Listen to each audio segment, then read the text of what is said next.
دغه باره کې ده د انډیا نه زموږ چې دا کوم جنګ ګټلو نو د پاک آرمي یو ډېر جذباتي دغه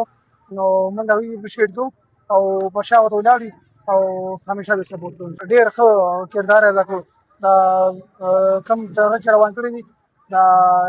امریکې او د ایران باره کې نو ډېر اپریشیټ کوو او همیشه به سپورټ کوو. زه هغه خلکو ته چې یو پیغام ورکول غواړم کوم خلک چې د پاکستان خلاف او د فوج خلاف لګیا دي بیا خاص کر د فوج خلاف دا لګیا دي چې زمونږ فوج زمونږ ملک چې دا فوج وخوړو هغې خلکو ته زه وایم په دې سرحداتو باندې زمونږ د فوج د ځوانانو نن په پاکستان په دې صورتحال کې نه و بیا چې نو تاسو د پاکستان دې عزت ته وګورئ چې د دنیا لوی لوی قوتونه د چې د امریکې په شکل کې دي او دغه شان د ایران په شکل کې دي د دې پاک فوج او بیا چې د فیلډ مارشل د محنت او د هغې چې د لوی پالیسۍ په برکت باندې هغه رالل او په اسلام آباد کې چې د هغې لوی لوی قوتونو چې دنو فیصله وشوله نو زه خپلو ځوانانو ته وایم چې د خپل فوج قدر وکړئ زمونږ فوج دا چې د دنیا د ټول نه عظیمترین فوج دی نن هر ملک دا غواړي چې د پاکستان څنګه فوج دی چې دغه شان فوج دا چې زمونږ هم وي نو موږ له پکار دا دي زمونږ د پاکستاني عوام له پکار دا دي چې موږ د خپل پاک فوج چې سپورټ وکړو هغه پاک فوج چې هغوی په سرحداتو باندې چې په هغې باندې نارې تېرېږي لوږې تېرېږي په بمونو کې الوزي زخمي کېږي په تکلیف کې زندګي تېرېږي په تک سونور کې موږ په کورونو کې ایسي او په کور ته ناست یو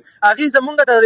قوم د دفاع دپاره او د ملک د تحفظ دپاره په نورونو کې ناست خپلې ډیوټۍ سره انجام کوي. انډیا له زه دا یو پیغام ورکول غواړم چې هغې به دا ګڼئ چې څنګه موږ د پاکستان د کرکټ په دوران کې چې همیشه دپاره فتح دا کوو نو دغه شان دې په فوج هم وي هغې ته به زه دا ووایم چې دا ستاسو غلطفهمي ده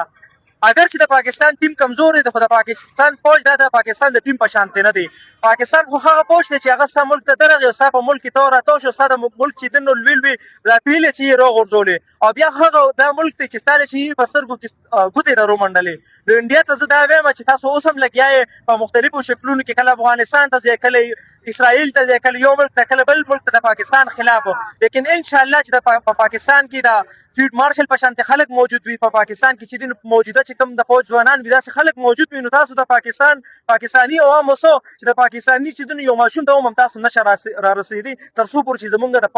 فوج دغه ځوانان وي.